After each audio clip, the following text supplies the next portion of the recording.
Hi friends, ഞാനിന്ന് സിമ്പിളായിട്ട് നമുക്ക് ഉണ്ടാക്കിയെടുക്കാൻ പറ്റുന്ന ഒരു കൊള്ളി സ്റ്റൂവിൻ്റെ റെസിപ്പി ആയിട്ടാണ് വന്നിട്ടുള്ളത്. അപ്പോൾ അതെങ്ങനെയാണെന്ന് നോക്കാം. കൊള്ളി സ്റ്റൂ ഉണ്ടാക്കാനായിട്ട് ഞാനിവിടെ ഒരു 3/4 kg കപ്പയാണ് എടുത്തിട്ടുള്ളത്. അതിപ്പോൾ ഒരു കുക്കറിലോട്ട് ഇട്ട് കൊടുത്തിട്ടുണ്ട്. ഇനി ഇതിലേക്ക് ആവശ്യത്തിനുള്ള ഉപ്പ് നമുക്കിപ്പോൾ ചേർത്ത് കൊടുക്കണം.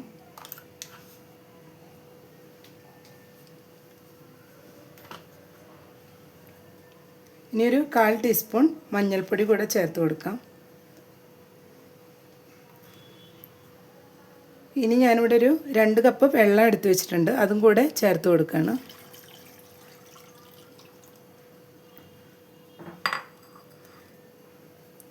ഇതിലേക്ക് ഒരു 3 പച്ചമുളക് ചെറുതാക്കി കട്ട് ചെയ്ത് വെച്ചതാണ്, അത് ചേർത്ത് കൊടുക്കാം. അല്പം വേപ്പില കൂടെ ഇപ്പോൾ ഇട്ട് കൊടുക്കുകയാണ്.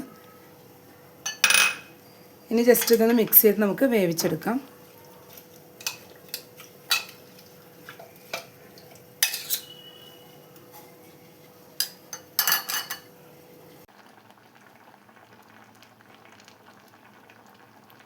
ഇപ്പോൾ നമ്മുടെ കപ്പയെല്ലാം നന്നായി തന്നെ വെന്ത് വന്നിട്ടുണ്ട്. ഒരു 3 വിസിൽ വരുത്തിയിട്ട് ഓഫ് ചെയ്ത് വെച്ചാൽ മതിയാവും. എന്നിട്ട് തുറന്ന് നോക്കുമ്പോൾ കറക്റ്റായിട്ട് വെന്തിട്ടുണ്ടാവും. ഇനി നമുക്ക് ഇതെല്ലാം ഒന്ന് ഉടച്ചു കൊടുക്കാം.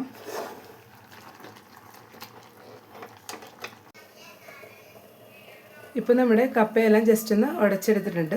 ഇനി നമുക്ക് ഇതൊന്ന് താളിച്ചെടുക്കാം.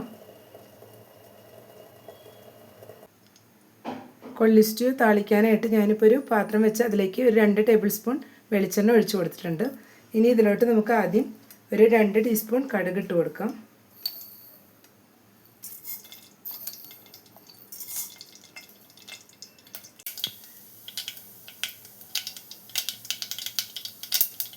ഇപ്പോൾ നമ്മുടെ കടുകെല്ലാം നന്നായി പൊട്ടി വന്നിട്ടുണ്ട്. ഈ സമയം നമുക്ക് 2 ഉണക്കമുളക് ചെറുതാക്കി പൊട്ടിച്ചത് ഇട്ട് കൊടുക്കുകയാണ്. എന്നിട്ട് ഇളക്കി കൊടുക്കാം.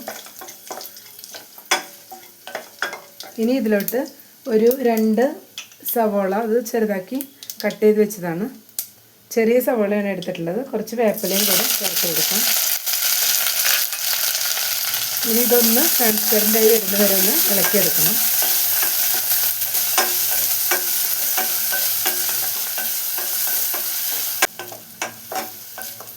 ഇപ്പോൾ സവോളയെല്ലാം നന്നായി വഴഞ്ഞു വന്നിട്ടുണ്ട്. ഈ സമയം നമുക്ക് കൊള്ളി വേവിച്ച് വെച്ചതും കൂടെ ചേർത്ത് കൊടുക്കാം.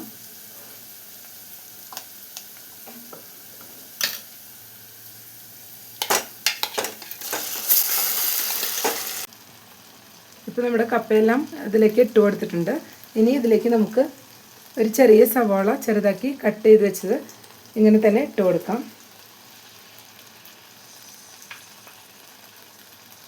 ഇനി ഒരു ടേബിൾ സ്പൂൺ വെളിച്ചെണ്ണ കൂടെ ഒഴിച്ച് കൊടുത്ത് നമുക്ക് ഫ്ലെയിം ഓഫ് ചെയ്യാം. ഫ്ലെയിം ഓഫ് ചെയ്തതിന് ശേഷം നമുക്ക് എല്ലാം കൂടെ ഒന്ന് മിക്സ് ചെയ്ത് കൊടുക്കണം. ഉള്ളിയെല്ലാം പച്ചയ്ക്ക് ഇട്ട് കൊടുക്കുമ്പോൾ നല്ല ടേസ്റ്റാണ്. കൊള്ളി സ്റ്റൂവിന് നല്ലൊരു ടേസ്റ്റ് കിട്ടാൻ വേണ്ടിയിട്ടാണ് ഇങ്ങനെ ഇട്ട് കൊടുത്തിട്ടുള്ളത്.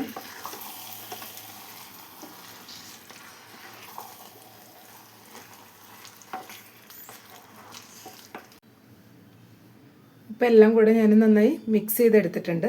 ഇനി നമുക്കിതൊരു സെർവിങ് ബൗളിലോട്ട് മാറ്റാം. ഞാനിപ്പോൾ നമ്മുടെ കൊള്ളി സ്റ്റൂ ഒരു പ്ലേറ്റിലോട്ട് മാറ്റിയിട്ടുണ്ട്. നല്ല ടേസ്റ്റ് ആയിട്ടുള്ള കൊള്ളി സ്റ്റൂ ആണ്. എല്ലാവരും ഒന്ന് ട്രൈ ചെയ്ത് നോക്കുക. ഇഷ്ടപ്പെട്ടെങ്കിൽ ലൈക്ക് ചെയ്യാനും ഷെയർ ചെയ്യാനും സബ്സ്ക്രൈബ് ചെയ്യാനും മറക്കരുത്. Thank you.